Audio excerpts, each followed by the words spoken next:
Welcome back to It Tastes Like Burning. This is Matt, This is Jesse. and we have a spicy episode for you. And if you ever want to know more about the spicy episode, or God forbid support it, you can always find us at ittasteslikeburningcast@gmail.com. You can find us on Patreon at It Tastes Like Burning Cast. There's a whole bunch of other assorted places that you can find us at It Tastes Like Burning Cast, particularly the YouTube. Perhaps one of these days we'll actually try and do video again. Yeah, I've actually been talking to another production person. Have you? Yeah, that we might be able to make a deal with. Local person. Excellent. We just convince her to build the studio wherever she's at, and we just go there and bring the whiskey. That might work. That would work. That'd work really well. Yeah. So did you bring your welder's mask today? Almost. I've got the goggles, right? The little goggles with the round lenses. Okay, because this particular guest, the shine of his infamy and quite frankly, most incredible feats of achievement and accomplishment and worldwide recognition have no ability to dim his bright future ahead. Yeah. You want to introduce our guest? So we've got Cannoli over here. Brian Cannoli. Member of our department. Brian had the fortune of being in the right place at the right time, basically what it amounts to, right? That's definitely one way to sum it up. And on top of that, we'll I assure you, we will beat Brian relentlessly through this. But by God, he managed to show up to training with his lunchbox and a notepad and took notes, and somehow or another paid attention. And in the midnight hour, literally, physically, and proverbially, Did the job. When the call came, he actually did the job. And it's real simple to sit there and say that, oh, I would do, or I will, or I want. But there's a big difference between having your nuts in a vice and actually having to do it. Yeah. Because in this particular case, there is definitively one child on this planet that would not be here today without Brian and Jonathan. And because of that, that is why we have Brian here. Long time overdue. We needed to have him here for a little while. But to say that the story keeps rolling on is a little bit of an understatement. So, Brian? Yeah. Thanks for having me here today, guys. I appreciate it. It's been a while since I've been on here last. But I mean, all of us thought that the story was already over and we were moving on, and we would chirp about it every once in a while, and razz me at least a couple times. And when it came to like me being on TV, whatever, but the story has gained some more popularity, I guess. So just in case no one knows, okay, I'll set the pre-scene. Okay. So Brian and a handful of other very dedicated members are just sitting at the station. And because we're terrible volunteers and useless and we don't know what the hell we're doing and we're no service to our community, there was 4 guys sitting at the station waiting for a call. And God forbid that actual call came in. The call that makes an Oscar came in. And it is a 2-story apartment fire at 2:30 in the morning with the victim trapped. And Brian and Associated Party, they do the best thing that they can do in the world. They immediately go outside, they put their gear on, and then sit in the truck. And wait for a driver. Wait for an engineer. Driver, yeah. Now, we can make that joke because the driver didn't take that long to get on scene. No. Or, sorry, to the station. Yeah, it was about Minute. 49 seconds, actually. Yeah. Okay. Dispatch. So, Brian will fast forward the literal probably 60 seconds that it took to make scene. Yeah, so it was around the corner from the station. We made the right and made another right. And when we made the right, we could see a visible header of smoke. So we knew that it was definitely definitely a working fire. So once we arrived on scene, we could definitely see fire on the back porch or the front porch at this point. And police. What kind of building? It was a 2-story apartment complex, multifamily building. What kind of fire? Show heavy, light. It was a heavy fire on the back porch or the front porch area with smoke showing heavy out of the front and extending into the attic and the living space. Okay, so you're on scene, heavy fire, and you're ready to Kung Fu Panda roll off the truck. So, and then you get off the truck and you find out what?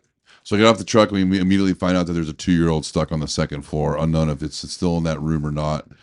So is this the fire room or is this on the opposite end of the building? Opposite end of the building. It's down the hall from where the actual fire is impinging into the living space. Okay, hold on though, real quick, because you're cutting your own throat here. Sorry. So adjacent to the fire. Adjacent. Yeah, it was. Well, I mean, it was one over. Was the fire in the same apartment building? Like the room? Yes. So if it was room 101, then the fire was in 101. Correct. The fire was in the room 101 where the fire was. And then the baby would have been in an adjacent bedroom. Yeah, right down. But same building, apartment. Same apartment, same room. Yes. Okay.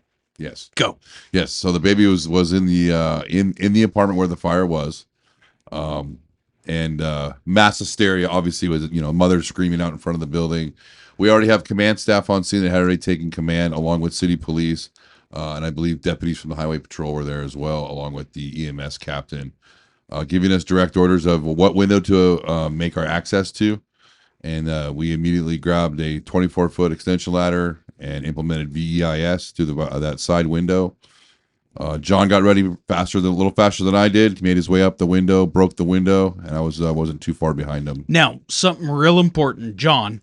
What department is he with? He's with the North Hood, which is just north of us. Okay, and what department are you with? Granbury Fire. Okay, so my point here is 2 different departments. Correct. Worked flawlessly together because of our training. Okay, so ladder set up, 2nd floor, break out the window, go. Immediately, we experienced heavy black smoke that was emitting from that window. John cleared the window with the blinds and whatnot and made his way in the window. And then I became his anchor point at the window with the flashlight and radio communication. Okay, so John, inside. Correct. You're at your anchor point at the top of the ladder. Correct. What is John's first things that he does? John goes in and closes the door to isolate that room. Okay, yep. Let's stop right there. This is why this kid's alive. Period. Guys, this is the single biggest thing that you never train your people to do. If they're doing the Lord's work, you got to take every advantage. This is how you actually give that kid the opportunity to live. That single action is what actually determined the survivability of this kid. You close the door. Okay? Door closed, then what'd you do? At that point, he started his search. Okay. In that room, and I was in constant communication with John as he was. Now, how long was that search? 10 seconds, maybe. Okay, right. Very quick. Next point. It's a primary search. Guys, you're not Inspector Gadget here. Okay? Now, should they spent longer looking? Sure, whatever. Did they take too long? Maybe so. It doesn't matter. It's a primary search. You're in the room. Do the search. Firefighter, fire. Is there anyone here? What's going on? And then what? So then did you find the kid? No, not in that initial first. We did not find him at that. Okay, what's next? So then he opened the door to the hallway, closed it behind him, and checked the main hallway for the baby. Was not able to find him. Re-entered that same room, closed door, re-isolated. What caused him to come back to that room? Because the baby started screaming. And who heard that? It was I heard it at the window, and so did John. So then I was screaming through to John that he's back here as that, closer to the window. There was a bed that was all the way up against that window, so we weren't really able to hear him originally because I think he may have been kind of underneath that bed. We're thinking that he may have fallen off that bed in the midst of us entering. But once he started screaming, I made John aware that, hey, he's back towards where I am by the window. So John comes back. John crawls back and says, literally, oh, here he is right here. What do you do with the door? We re-isolate that door and close it behind us. Okay. So You identify the kid. Then what? Then John made his way back up on the bed and handed the baby off to me. I secured the baby in my right arm and made my way back down the ladder and handed the baby off to the waiting paramedics. Right. That then scampered off to the hospital, and the kid gets medevaced, and they go to the hospital. At the end of the day, hooray, baby's beyond perfectly fine. They end up holding him for another day. Yeah, a couple days, I think. Mostly just observation, but and he had some CO poisoning. Yeah. And so, save of the day. Needless to say that me and Jesse took a minute to figure it out. Moving on. Okay. Well, I think that's a funny part of this story. So it is. The next morning after this has all happened, and of course I'm oblivious and didn't hear the call, didn't go to the call, wasn't expecting to run calls that night, whatever. But because I was giving a test the next morning, Matt and I were proctoring an exam for firefighter the next morning at our station bright and early. So we were not going to take calls that night because we have this responsibility the next morning early. And we're at the station and we're finishing up the test, and people are like, "Man, that's wild. Did you see the rescue? Did you hear about that rescue?" And we're like, "No, what rescue?" Right? We're completely oblivious. So by 9:30, we start testing at 7:45, 8 o'clock in the morning. By 9:30, we're aware that something happened. And by 10, we're trying to hurry people up on taking their tests, right? It's like, yeah, you answer the question. Come on, we got to go. And we've seen video of this call at that point, and read the report that was in the system, and looked at the dispatch notes. Like, we're aware at this point by 10 a.m. You know, last test taker finishes up probably 11:30, and it's like, oh, we got stuff to do. Yes, we've got to make things happen now. Yeah, I think it's right around the time you guys had called me. I had just woken up because we didn't get home until, I think, closer to 5 after cleanup and overhaul and put everything back in service. And right. So after the test, me and Jesse went to the property that burned. And we get there, and to no great shock, there's a fire marshal there. But there's also one of our other members there. And that kind of catches me off of, like, guard. I mean, kind of left field thing, right? It doesn't make any sense that he's there. And we bounce out of the vehicle, and or whatever, our vehicle, it's our squad. And I go up and start talking to the fire marshal, and he's kind of giving me the particulars on this call.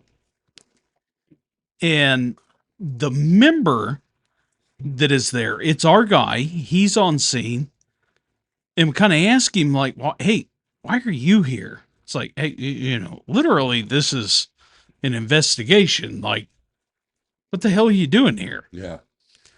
And he's like, oh, no, I just wanted to see the scene because they grabbed my nephew last night. The odds of that. And I'm like, wait, what? And this individual, it's to know, this individual assisted in my rookie school with VEIS. Right. Like, it came full circle. Right.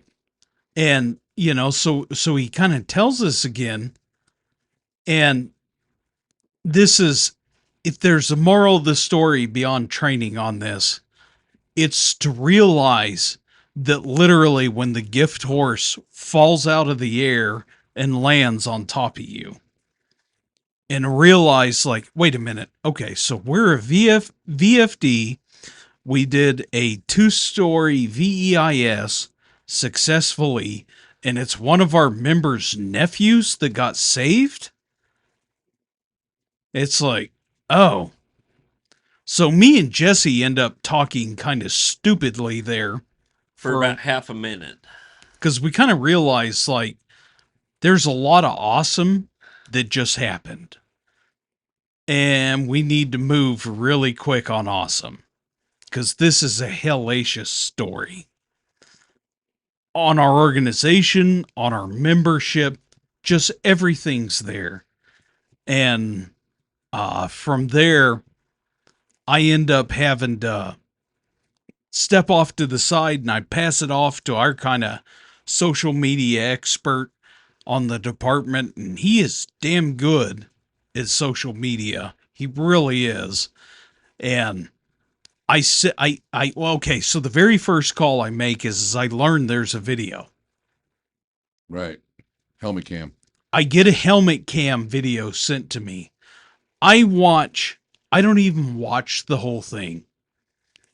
I see the kid flopping out the window being, carried under an arm. And of course it's screaming its head off, which is the victory sign. Right. That is, you won. Yep. If you got a screaming baby, you won. And I immediately close the video down, send the video to our social media guy, call him. I'm like, hit the ground running, hard and fast, because this is the analogy I've been using is not only did we catch the great white whale, it's landed. We are fully loaded and we're coming into the harbor. Yeah. Like, because it's such a great story. Well, you couldn't have a better story. I'm 26 years in the fire service. And that's it. That's the one. Right. 26 years. And I'm 15. That's it. That's the one. Yeah. And I send it to our social media guy. 5 minutes later, he's like, I've already posted everything. What do you think? Look at it. It's Rock of Gibraltar. Perfect. Perfect. I'm like, excellent. And like all social media, it creeps along for about an hour. And then you got hung up. Yeah, I dealing with some personnel issues. Yeah, I had some department stuff that I had to tackle. And that was right at the time that this story hit a rocket ship. Okay? And I mean, it was obvious this thing was going stratospheric. And I told Jesse, I'm like, well, you deal with it because I have to go take care of this. Right. And I was literally busy for 3.5 hours dealing with this other thing. And Jesse, and I would argue, made the best decision of all with it because it was all coming to a crescendo.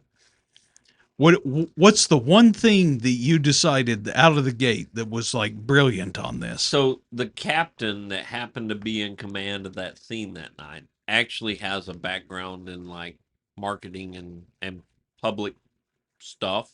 Right.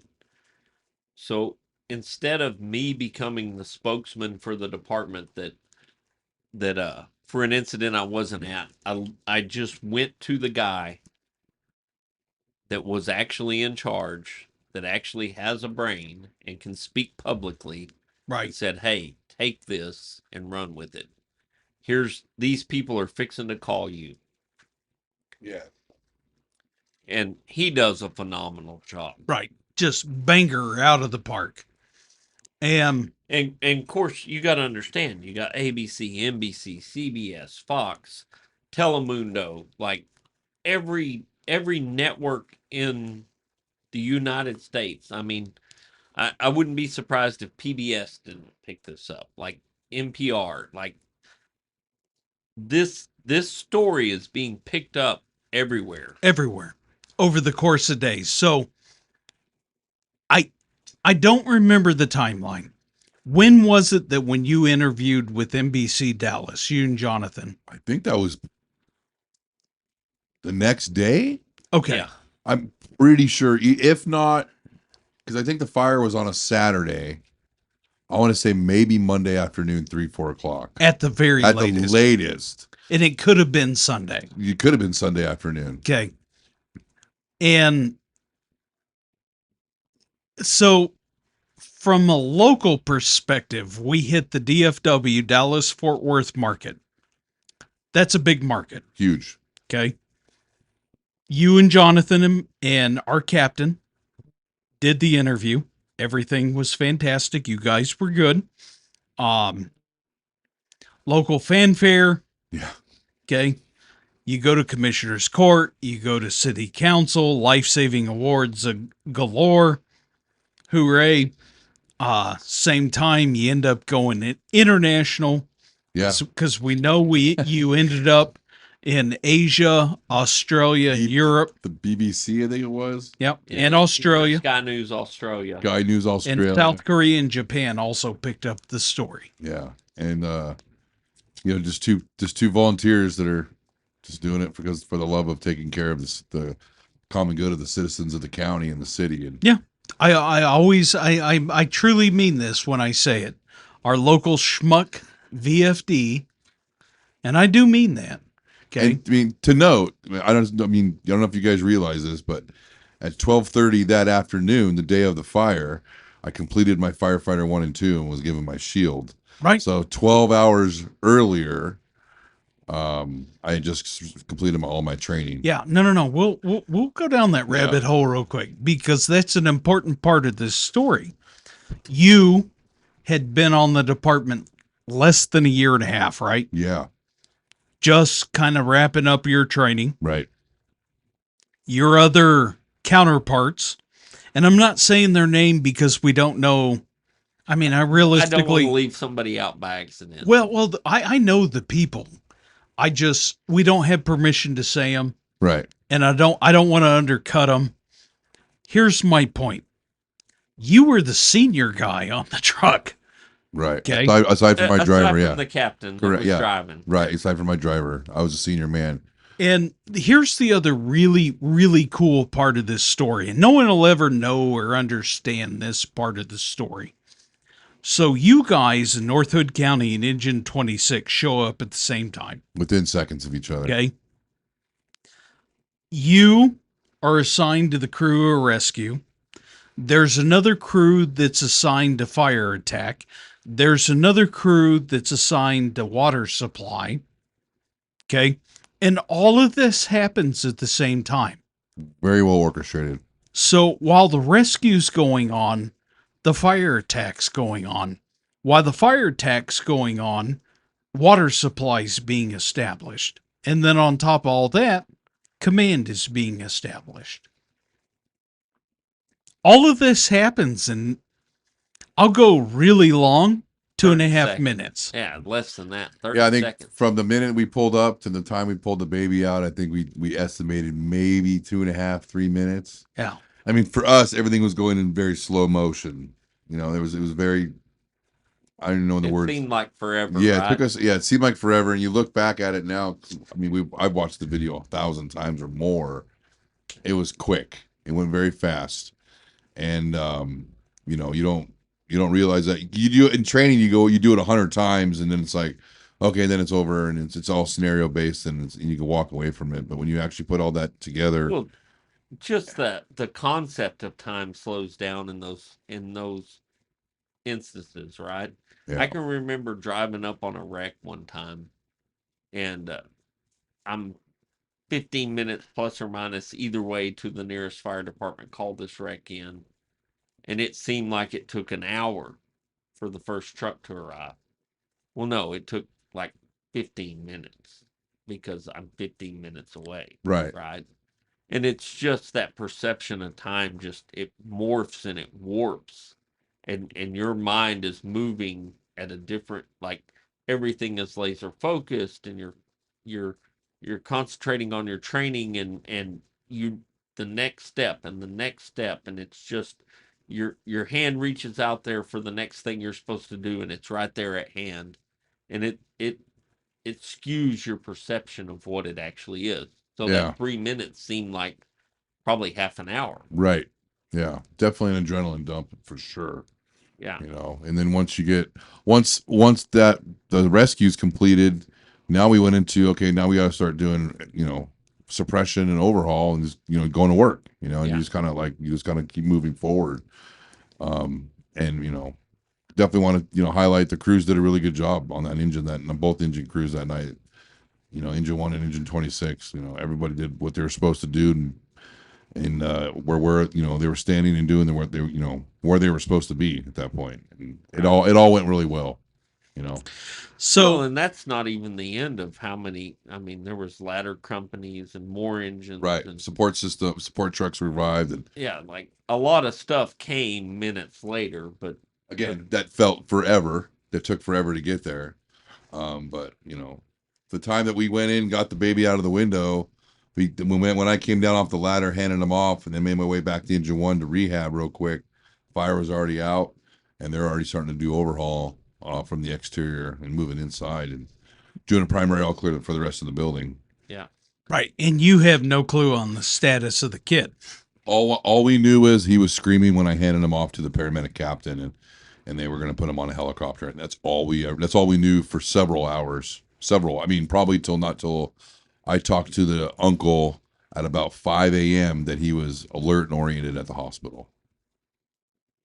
Right. So fast forward, you do all the local fanfare. Yeah. And then fast forward. A whole year almost. No, it's actually July. Okay. So I'm bebopping across somewhere in the middle of Texas, and I get a phone call. Guy introduces himself, and he says, I'm with ABC, and I'm with this program called Hearts of Heroes. Well, I don't watch TV. I haven't watched TV in now probably 15 years. So I have no clue what this program is. Well, he gives me a rundown of it. It runs on Saturday mornings through ABC, and I don't want to speak too much for the program, but it kind of sounds like that they target the tween, like early teen to like 16 years old. So 10 to 16-year-old target audience. And they highlight first responders across the U.S. And he says, we are very interested in your story. I said, okay. I said, we'll figure it out. What do you need? He said, well, the main thing is I just needed to talk to you and find out if you'd even be interested in doing the story. And I'm like, oh yeah, we'd be interested in the story. Well, this is July. Okay. It may have been June. It was because we were at conference in June, and that's about when he contacted you. We were at conference. Were we? Yeah. Okay. So it's one of those things where you hear no evil, see no evil. He never called me back. So it's like, well, okay. No reason to tell the guys, to get them worked up on it. We'll just see. Fast forward months. I would argue this is probably October. He says, hey, we're still very interested in your story. More so than ever. And I said, okay. I said, I don't think I'll have to twist their arms too hard to do it. When do you want to try and set it up? He said, it's the same thing. Are you interested? Yes. He said, all right, I'll get back to you in a few days. And the discussion point was the schedule. And he was kind of like asking me to give a date. And I'm like, no, you tell me the date. Like, I need to know the date, and I can't know it 2 days before. 2 weeks. I need to know. Because there's too much coordination. And I'm not going to just hypothetically say, when are you available? When are you available? We're not doing that. Give me a date. Right. So they gave me a date. And then I waited 1 week out. and then notified you guys. Okay? Producer, camera, they come in, they do this interview. Okay? I was at the station, but intentionally did everything in my power to not be remotely involved in this.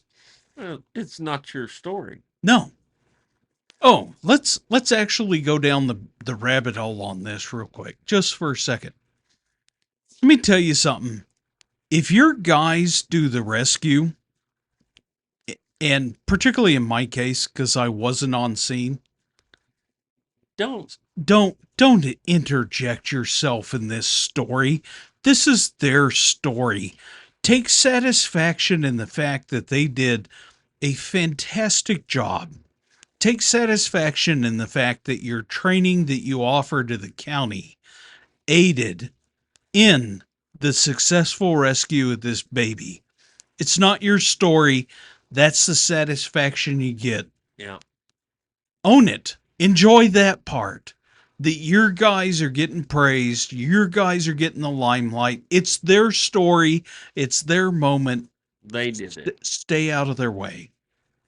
You don't need to be there. And particularly in my case, I did not need to be there. The flip side is the Heroes Next Door thing, right?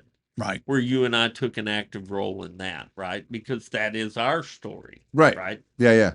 Yeah. And we took a more active role in making that production happen. Yeah. Made it happen, but not remotely profiled. Yeah. Which is fine. You don't need my short, middle-aged, grumpy ass remotely involved in this. Yeah. It's your guys' success. Let you run with it. So, ABC comes in. They do this interview. Okay? How was that? It was pretty cool, actually. Kind of telling the story again.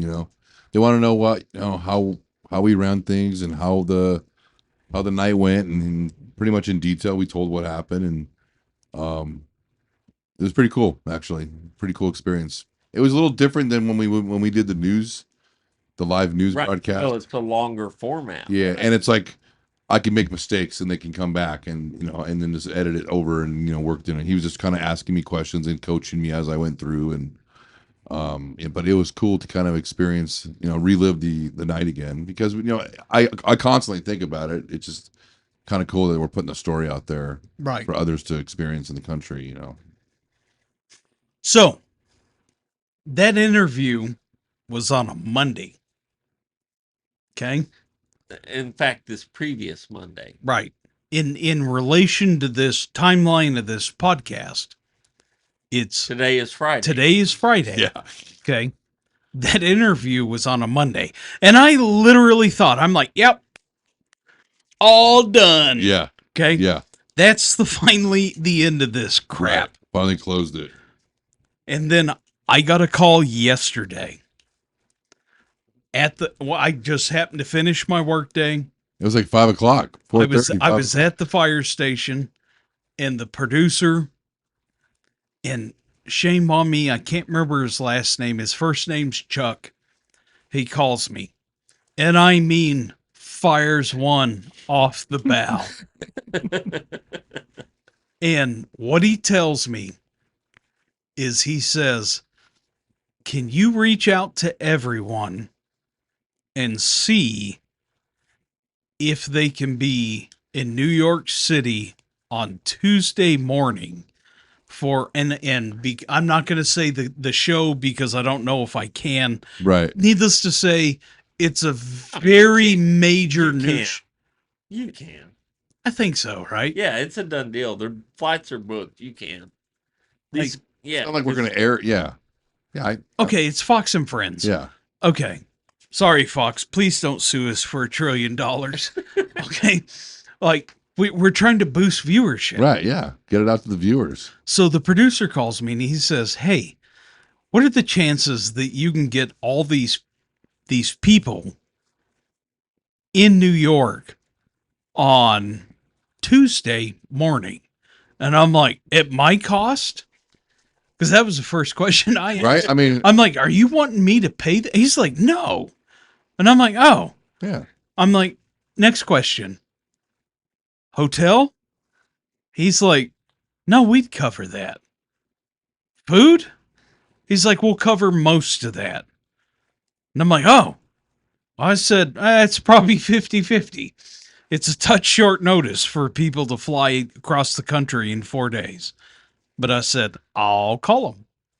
So I called you, I called Jonathan, I called Mama, Felicia, Liam, the little boy. Well, He goes where Mama says. he goes where Mama goes because he's so damn young, it don't matter.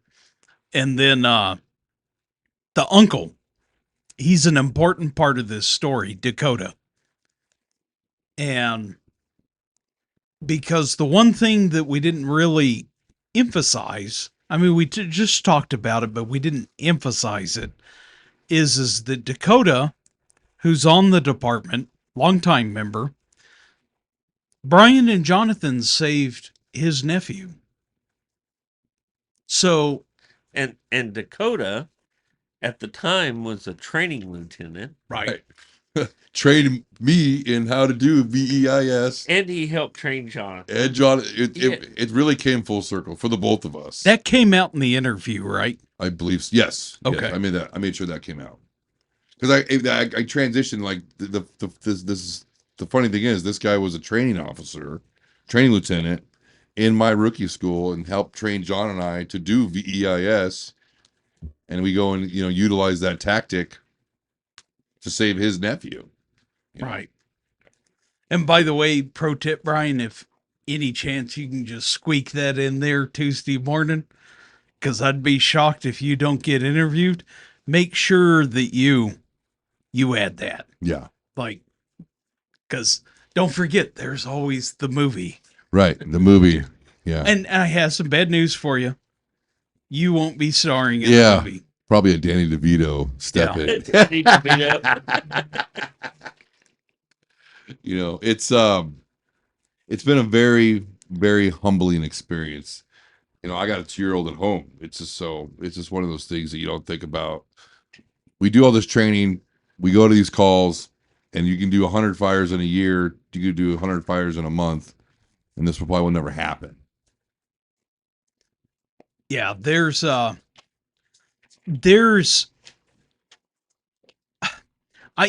again, I mean, I've kind of hinted at this with you before, where it's like at the very, very beginning, I remember talking to you and Jonathan separately, and I told you, I'm like, I don't think you actually understand the potential impact of this story. And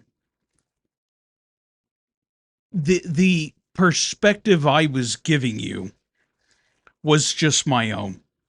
And I know we talked about this later, where you're new on the department, you do this God's work, really awesome thing. I've been on my department 15 years. Just in structure fires, I've been to 26 fatalities. Like, I don't want to be cynical, but it doesn't happen like TV and movies. That's made up. It's not real. And then, God Almighty, when you finally have the chance where you can truly, truly do the work. Right. You guys show up with your lunch pail, and I mean, do the work. And the craziest thing about it is that you did it just textbook. Well, I think you know this, but you might not. So Fort Lauderdale, Florida, saw the video online. Okay. On the news online. They actually did a class on our rescue. Interesting. Okay. And Fort Lauderdale, Florida is not volunteer. Okay. Fort Lauderdale took their career departments through our rescue on how to do VEIS. Okay. It made an impact way, way beyond the most critical function of just grabbing the kid. And that's the craziest part about this story is that it has the ability to make so many different poignant observable facts. You can be very capable being volunteer. There's no reason that competent training doesn't result in viable outcomes. 100%. It does not matter if you get a paycheck or not. Okay. It boils down to the level and quality of training. Now, do not get me wrong. Do I say this validates our organization? 1000%. Okay.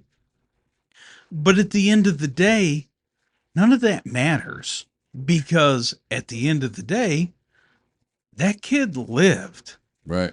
And I think it's fantastic that you and Jonathan and Felicia, the mama, and Liam, the baby, and Dakota, the uncle, all have the opportunity to go to New York. Yeah. It's a pretty cool experience and tell and share this story. And probably the one thing that I beg you to do, Cannoli, when you're there, is make sure you let everyone know you're a volunteer. Let them know that you're a volunteer and that you and another department that again, it's another department. 2 departments, same training program, bad call, fantastic result. Yeah. Outstanding outcome at the end of the day. Yeah. I mean, we could say it over and over again, but that training that we go through in rookie school was great. Second to none. I mean, it really didn't really put us in the scenario, right? Obviously, because we can't really make up that scenario over and over again, but right. We're still using the burn room. We're still filling it with smoke. May not be as hot as it was that night. May not be as chaotic that night, but we still had a simulated patient in the building, and we still had the stress of getting in there and getting them out. Right. I don't training. That's all I got to say is training. Don't get me wrong.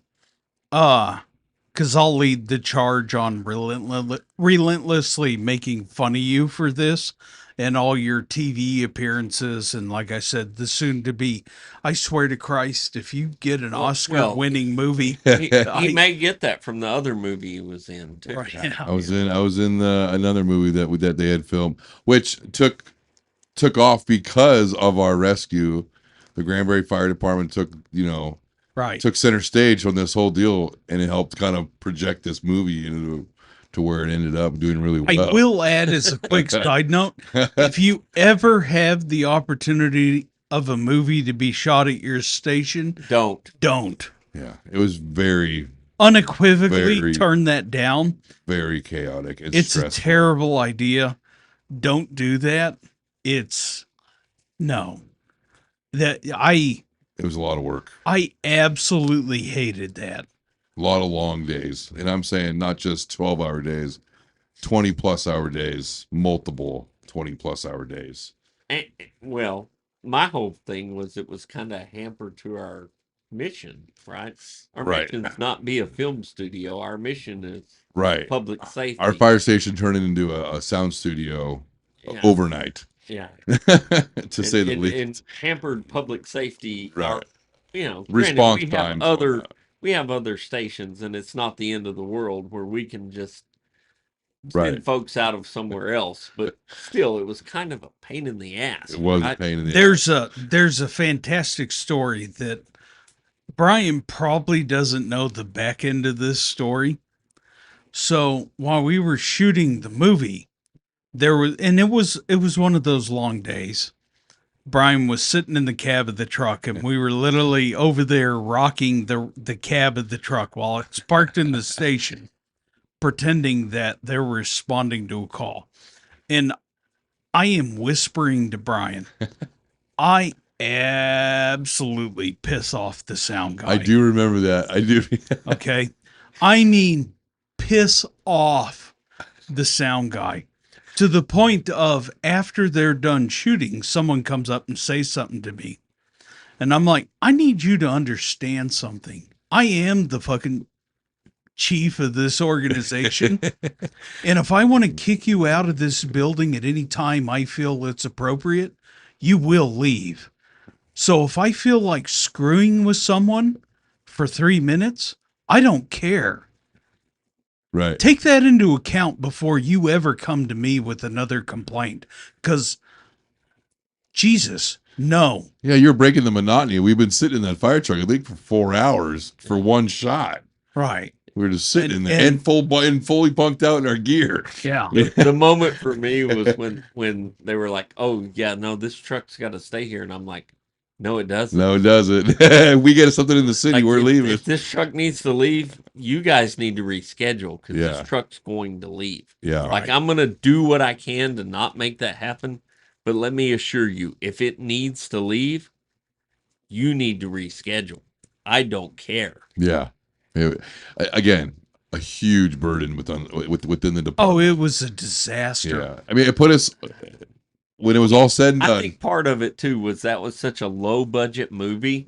Right. That's another. They couldn't afford a Jesse going like, "Yep, you're done. Yeah. Get out. Yeah. We're taking this." They needed to bow to our. No, there was a moment after I talked to the director of this movie, that the financier of the department or of the movie came over to talk to me. And I did. I was kind of brutal about it. I just told him, I said, I need you to understand, you're my guest. Yeah. This Okay. is our house. I don't care. You're at my beckoning and will. And if I decide to pull the plug on this because I'm sad or angry, I will. Yeah. And you can leave. Yeah. Okay? And I don't care that your sound guy is sad. I don't care. And don't get me wrong. I need to be very clear about this. I was being an ass. I was. But that's following 8 or 12 hours of dealing with literally prima donnas, right? There was a lot of people that thought they were important, big, and they're not. Yeah. And it's nothing against the movie. The movie's movie, fantastic. Fabulous. It came out really great. well. It did really good. But in that exact moment, I'm sorry. But as it did, like, did it help our organization? Probably not. Probably not. It made us look really good, though. Yeah, no. Did it shine a good light on us? Yes, probably. But Yeah. the people that watch that movie aren't Gonna they're not contribute to mailing us. checks, right? They're not. Yeah, exactly. They're not doing any of these things. Now, if there was a thing in the credits for donations, and they would have had a little forethought to do something like that to help us out, sure, or a GoFundMe or whatever, that would have been awesome. I mentioned that, I think, a handful of times. I mean, the beginning and towards the end, like, is there any contribution to the department, whether it be money or a new this or new that? And it wasn't. No, hell no. We even bought like a $500 Christmas tree. That wound up being And thrown away. They got thrown away. Thrown away at the end. We're like, how in the hell is that? Out on this deal. Yeah, we're out on this deal. Yeah, which is crazy because honestly, it's good PR. It really is, right? At the end of the day, it's good PR. Is it going to make us a better fire department? Probably not. Yeah. But it's not bad. It's not bad press. It's not bad PR. It didn't shine a bad light on the department. So, or a city. or the city. Yeah. It goes because they use the majority of the city for a lot of the film shoots. Right. It's out, it just square and everything. So with a little effort, it could have been more beneficial to our organization, right? right. And honestly, those people didn't have a clue how to make that happen. Like, no, it's not their fault. They don't understand that, right? It's just There was no technical advisor. right. It was us. Yeah. That was helping them with Everything. traffic. When they did a scene where there was a traffic accident and they had her like peacefully laying on the steering wheel in the accident, and there was supposed to be a fatality in there. I'm like, well, that would never happen. Yeah. You wouldn't be peacefully laying on the steering wheel. Like that wouldn't happen. Oh, okay. Well, how would it happen? Let's disembowel this. Yeah, let's for realism. if you really want to make this a fatal traffic accident, she probably wouldn't be sitting where she's sitting. But There's pieces there. yeah, this is not realistic. So how excited is Brian to go to? I'm pretty excited. I think Matt has a good point where I don't think it really has hit me yet, even though it's been almost a year since that happened, and I guess I'm still kind of living on the adrenaline of it all. It's been an exciting year for us here already. We were staying pretty busy with the department and getting set to do another rookie school. But yeah, I mean, I'm really excited about moving the story to go up to New York, and you'll be able to see New York for the first time. I'm pretty excited about that. John and I are both pretty excited about that. Yeah. And we'll see how it all. I mean, that's going to be live TV too. Yeah. No, but it's fine. But for me, you're a pro at this point. Right? At this point, I'm like, I'm just going to tell the story. I mean, this is live. You just don't know it, right? What? But so I want to go down this other rabbit hole. So we've talked about this movie that you were in that's centered around our station. We've talked about this story. Oddly enough, we have another opportunity for some other members because we can't just give Brian all the public realm experiences in the department. So we chose some other people to be in charge and do this, where we're in a national ad campaign for MVFC that's coming up. Like, that's being filmed next month at our station. We didn't want to interfere with your filming schedule. Yeah, I know. Yeah, we didn't want to burden. You got to talk to my agent. Yeah, so, and you're from LA area, right? You're from Hollywood, basically. So, did you ever in a million years think that the opportunities like this would arise at a VFD in North Central Texas? I know I've told Matt this story, but I don't know if I've told you, Jesse. But when we decided to move here, I did it for the family. I didn't want to move out of California. Where we were living I loved it, but it was to better the family. So I made the move in frickin' July at the hottest day of the year. And I get here and I wanted to go home. I did not want to be here anymore. So I'm sitting in the air conditioned like everybody else does here in Texas in the middle of July. And I find the Facebook post of, Granbury Fire Department, and I go, you know what? Maybe this will be the reason why I'm going to stick around here. And it turned out it is, because I love this place. And so, no, to answer your question, I would have never thought in a million years that I would have hit the big screen because of a volunteer fire department. No, I mean, gosh, living in the what we call the LA Basin, you would think you'd make the big TV screen there. Yeah. I think I was on the news once, and I think I was in the local paper once as a fire explorer, many moons ago. But to be on the big screen, to be on national TV, worldwide TV, and now to be on a live broadcast next week in New York, in Times Square, not in a million years. I also thought you guys were some podunk town in America where with one fire truck in a horse-drawn carriage, and I get to Granbury, and Granbury's very well off and does very well for itself, and I was a little wrong. Yeah, believe it or not, but yeah, we're doing well. I mean, so and this is something that Matt and I have talked about on the periphery, right?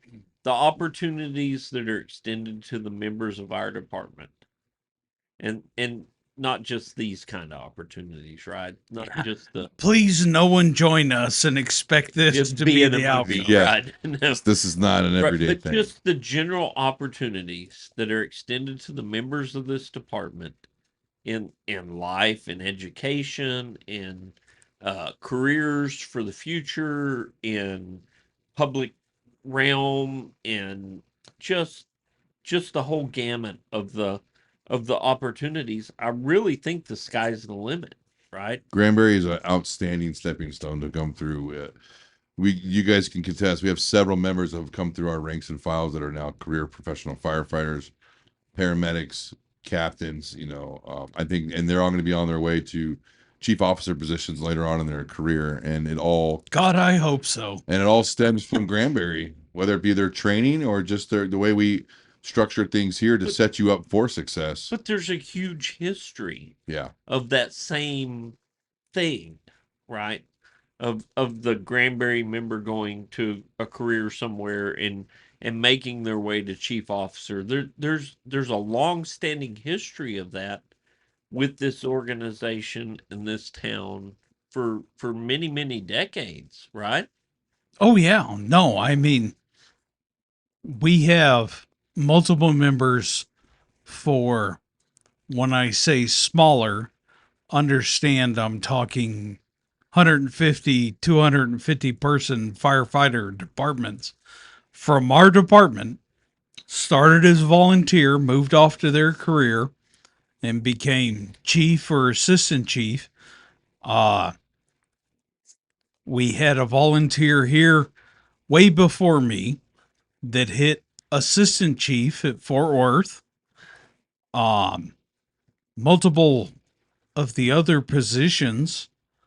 I mean, got to realize we've been volunteers since 1907. been a long time. Yeah, we roll. Yeah, Like, there's history here. There's tradition here. We're almost 125 years old. yeah, and we continue to add to that history, Right. by building good firefighters, well-trained firefighters, to move them on to wherever they go in their career. And I think the cool part is they don't ever forget where they came from, for the most part. A lot of well, and the other side of this is we have a lot of career chiefs, battalion chiefs, assistant chiefs that retired from their career and came to us. Yeah. Like, it's weird. It's a circle. Yeah. Somebody asked me one day, and I'm like, well, we have, like it's something like 12 or 15 former or present chief officers on our department. Right. And they serve in all kinds of capacities, all the way from the guy that is just a reserve member that doesn't necessarily do a lot, to people that are currently in chief officer operations and chief officer roles. Like, it's the gamut of the membership, and these people are sprinkled in throughout that, and here's just weird. Here's another way to look at it. Of all the chiefs that are on Granbury, I'm the one with the least amount of experience. Yeah. Of 5 years. And I think there's 14. Yeah, I think there's 14. And I'm the one with the least amount of experience. Yeah. In a chief role. Right. Yeah. No, like, I love numbers because numbers are just absurd. And you just take the pure chiefing numbers, straight up chief, and it's something like 137 years. Right. Total experience. Right. Yeah. Yeah. Which is crazy. Yeah. Which is absolutely insane. Yeah. We're schmuck volunteer, and we'll just keep saying that. Yeah. Right? No. I'm telling you, schmuck volunteer. We're just like you. We're all schmucks. Yeah. Yeah. Please, I hope, maybe one day we need to explain, like, what the premise behind that is. Yeah. But, and it's if you're confused, it's a dig at all the people that say volunteer isn't worth a shit. Yeah. All I know is that we are the fire department for the city and the county we are in. You're not getting anybody paid. It's just us. So yeah, we're the ones. Yeah. And we do a damn good job at it. That's all I got to say. While Yeah, I saving think the that's- city and local citizenry a ton of money. Oh, ridiculous amount of money. Because we talk about that. Ridiculous. We talk about that at the dinner table on a weekly basis, if not on a daily basis, that, you know, what we do is saving Joe Public a lot of money. Well, here's why we have those conversations. It's real simple. And it's going to sound like it's a stone carving coming off of Mount Sinai, but it's not. There's nothing wrong with being volunteer. Nothing at all. Nothing wrong. And the fact of the matter is that volunteer can be a benefit to your community. Whether that makes you want to crawl in a hole and die, or whether you just cheering off of it, the fact of the matter is there's nothing wrong with being volunteer. Right. I'd have to agree with you 100%.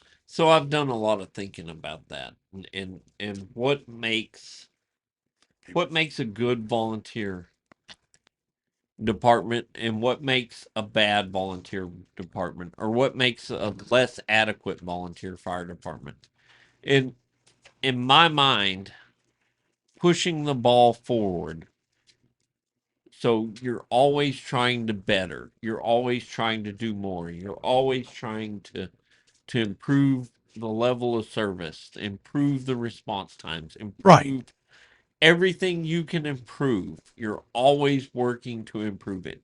And as long as you're doing that, you're doing what, like, that's the responsibility. That's what you're supposed to be doing. When you say, "Oh, we're good enough and we can relax now," Right. you just failed.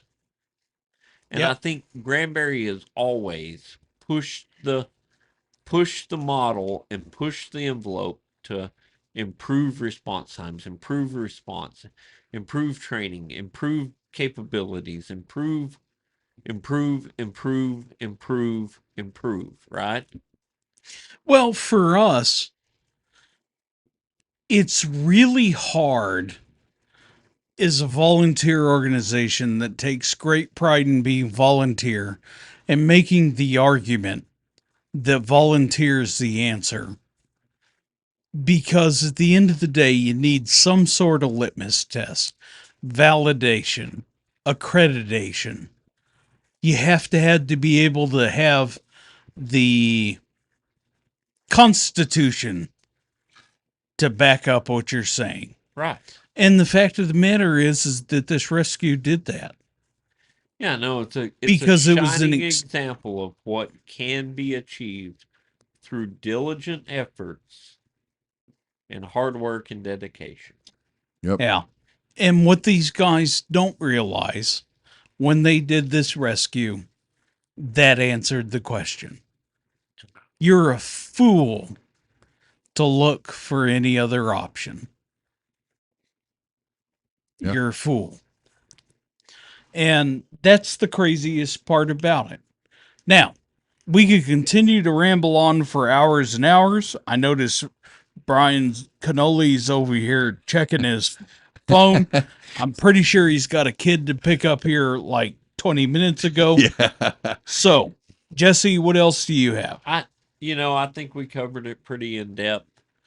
I want to say to Brian, go enjoy your trip to New York. You earned it, right? Thank you. That's the fruits of your labor. Yeah. That makes all of that training time and all that stuff worth it. Like, you get to do that. Not everybody's going to get to do that. Like, right. It's very rare. Enjoy it. Enjoy it for what it is. It's a special thing. And don't let Jonathan drown. No, yeah, that's my goal, is to keep him above water. You earned this. Yeah. You earned it. Thank you. He earned it. Yeah. So, Thank you. Yeah, it's a great story. We can't thank you enough. Don't forget to name drop volunteer. Every Chief opportunity you get. Yep. Chief Hohan, He's my hero, life coach, spirit animal. No, it's fantastic. I couldn't think of a better way to really close this chapter. I hope to Christ this is where it closes. And we were joking the other night, like, what if it happens again? Like, I don't know. Well, it happens again. I hope it happens again. Yeah. Shit. I mean, I don't want the tragedy, but I don't want people to lose their home. But yeah, go ahead. Go do another one of these. Right. We'll figure it out to make sure Yeah. it works. Yeah. Yeah. Like, if this is what it takes, yes, go do it again. yeah. What else you got, Jesse? That's it. Brian, That's it. you sure? Yeah. Thanks It's your for having last opportunity. Thanks for having me on the show. And if I could tell any of the listeners that listen in all over the country and the world that don't second guess your training. If you got training to do it. Don't think that because you have that training that day and it's hot or it's uncomfortable and you're tired, you don't want to do it. It's going to benefit you one day. And so just do it, get it over with, continue doing it, and master the craft. That's all I got to say. Yeah. Finer words have never been uttered.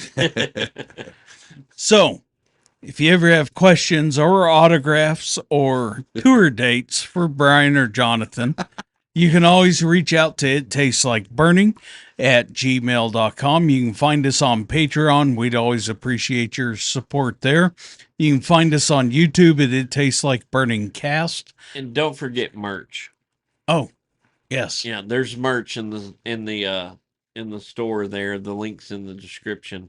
I mean, buy one of these super large 1-inch or 1 ounce drinking vessels.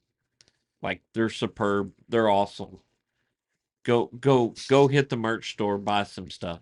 There's also the highly customized Brian Cannoli jockstrap. Yeah. Fresh off the press. Yeah. Just got to Not worn. And not worn, yes. Worn costs extra. Have we Definitely send an email. have we mastered the structure fire scented candle? No, we've got to get this figured out. Just single wide, 2 a.m. scented trailer. Mm-hmm. Yeah. There is a full array of all seasons. Yeah. That's the hard part. Right. Yeah. So, with that said, this is Matt. This is Brian. This is Jesse. Appreciate it and have a good evening.